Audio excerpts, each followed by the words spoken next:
All right, this is a video on how to show loading the filament.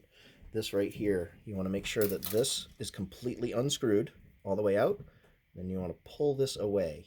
It pulls this bearing away from this cog, if you will, or a pinion. Okay, so let's take the end of our filament. Where'd it go? There it is. There's a little teeny tiny hole underneath here. I don't even know if you'll be able to see it. Oh, yep, there it is. That's right. Doing this through the camera, very difficult. It's right there. So it's going to feed up. And there's a, where is it? Hold on. Focus. There's a little groove in the brass piece right there. And then there's a corresponding hole. Up a little, maybe.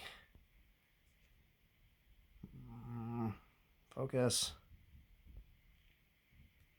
There's a corresponding hole up in here. Here, I'm going to point with this.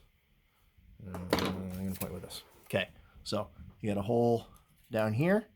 It's going to go up past this cog. There's a slot in there, and then there's another hole right up here. Very hard to see in the light. So what you've got to do is you're going to have to use a pick or the spatula or something like that to do what you got to do to feed it into this hole. So it's got to go through this hole, in this hole. I'm going to pause the video and I'll be right back. Okay, so I have the filament fed through this hole and into this hole, and now you've got to feed it all the way in through this hose. You can see as I push, you should see the filament. You're just going to keep pushing. And you're going to see it come down into the nozzle.